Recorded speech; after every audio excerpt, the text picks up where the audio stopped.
Imagine being in a world where your survival is a public spectacle, a world where your life hangs on the cheers of a roaring crowd.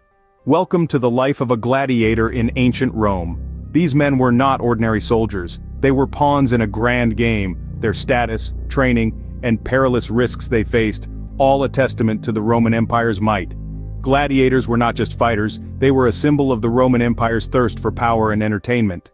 In the heart of Rome stood the Colosseum, a testament to Roman engineering genius and a stage for the most brutal form of entertainment.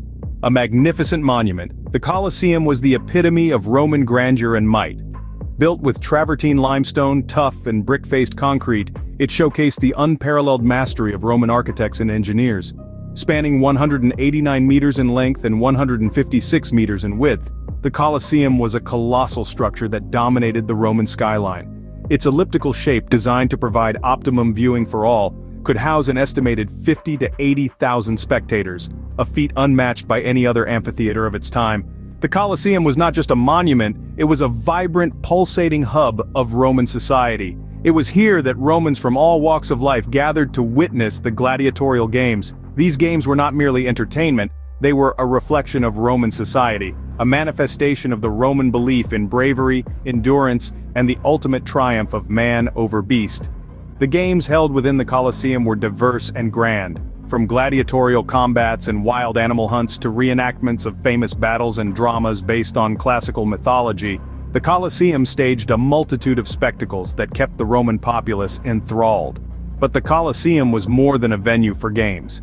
It was a powerful symbol of the Roman Empire and its emperors. The staging of the games was a display of wealth and power, a demonstration of the emperor's ability to command and control, to provide for his people, and to entertain them. The Colosseum was more than a structure. It was a powerful symbol of Roman life and values. It was the pulse of Rome, beating to the rhythm of gladiatorial combat.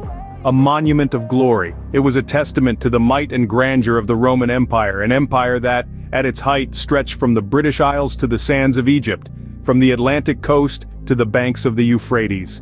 The Colosseum stood as the heart of this vast empire, a heart that beat to the rhythm of the gladiatorial games, the pulse of Rome itself. Dawn breaks, and for the gladiator it's another day closer to the fight of his life. As the sun peaks over the horizon, our gladiator awakens in his Spartan quarters, shared with fellow warriors. Their living conditions are far from luxurious. Cramped and stark, these quarters are a stark reminder of their status: slaves, criminals, or captives of war, bound to risk their lives in brutal combat for the entertainment of the masses. The gladiator's day begins with a hearty breakfast, a diet high in carbohydrates to build strength and endurance, consisting largely of barley, beans, and dried fruits. They drink a mixture of vinegar and water, believed to fortify them for the grueling day ahead. Next comes training, the cornerstone of a gladiator's daily routine. Under the watchful eye of a veteran trainer, they practice their combat skills, honing their abilities with various weapons: the sword, the trident, the net.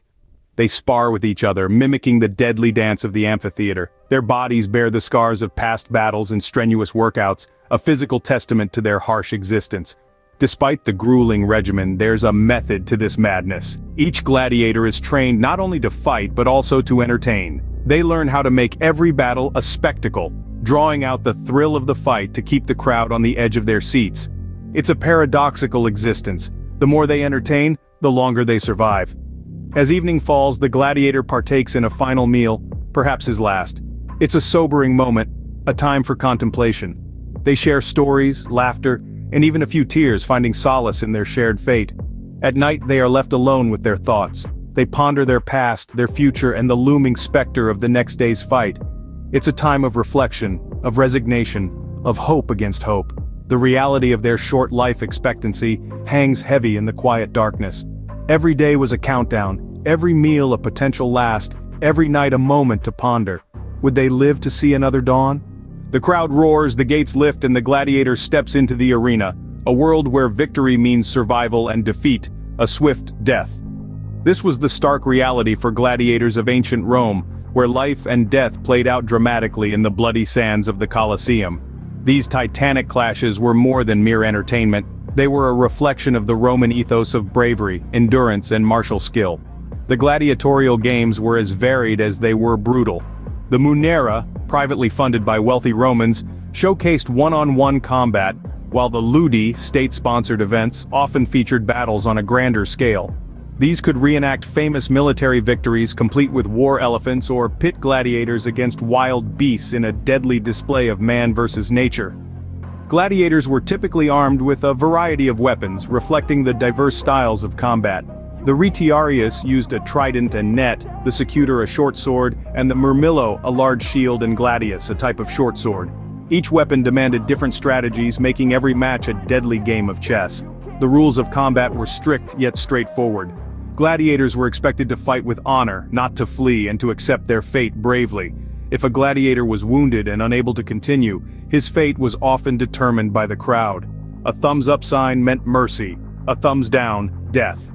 But contrary to popular belief, most matches did not end in death. After all, a well-trained gladiator was a valuable asset, and their owners would not let them die easily. The crowd's roar was deafening, their thirst for blood insatiable. Yet amidst the gore and violence, there was a chance for glory. A victorious gladiator could win admiration, wealth, and even his freedom. The laurel wreath bestowed upon him was not just a symbol of victory, but a ticket to a life beyond the arena. However, not all gladiators were so lucky. Many died in their first battle, their names forgotten by all but their families. Others lived a life marked by constant fear and pain, forever under the shadow of death. Yet even in their suffering, they were not without dignity. Their courage in facing death was a testament to the human spirit, a testament that still resonates with us today. In the arena, the gladiator was both a hero and a victim, his fate hanging on the edge of a sword. But beyond the spectacle, the gladiators of ancient Rome were a reflection of the society that created them. A society that prized martial valor above all, yet was also capable of great compassion and humanity. They were more than just fighters. They were symbols of the Roman spirit, living and dying in the name of honor and glory. The gladiators are long gone, but their stories still echo in the ruins of the Colosseum. These men, who once fought bravely for the entertainment of the masses, have left an indelible mark on our collective consciousness. Their legacy, however, is far more complex than the image of the fearless warrior that still resonates today. Gladiatorial games were not just about combat. They were a reflection of Roman society, encapsulating its values, its politics, and its thirst for spectacle. Gladiators were, in many ways, the embodiment of these elements. They were the heroes of the populace, the fodder of politics, and the stars of the grandest spectacle Rome had to offer. Yet over time, our understanding of these warriors has evolved. Historians have peeled back the layers of myth and spectacle to reveal a more nuanced picture of the gladiator. They were not just slaves or condemned criminals as once thought, but often free men who chose this dangerous profession. They were not just brutish fighters but trained athletes who adhered to rules and regulations. They were not just pawns in a deadly game, but individuals with their own stories, ambitions, and fates. The legacy of the gladiators is also etched in the very fabric of our modern society. The concept of celebrity, the allure of public spectacle, the thrill of live sports, all these can be traced back to the gladiatorial games. Even our language bears the imprint of the gladiators. Words like arena, glamour, and spectacular have their roots in the world of the Colosseum. And then, there's the Colosseum itself. This colossal structure, now a crumbling monument, stands as a testament to the gladiators and the world they inhabited. It's a tangible link to a past that continues to fascinate and horrify us. It's a reminder of the power of spectacle, the allure of violence, and the enduring appeal of the gladiator. In the sands of the Colosseum, they fought, they bled, and they died. The gladiators of Rome, they were the heart of an empire, the embodiment of its brutality and its grandeur. Their legacy, etched in stone and blood, continues to captivate us, reminding us of a time when life was a spectacle and death a public affair.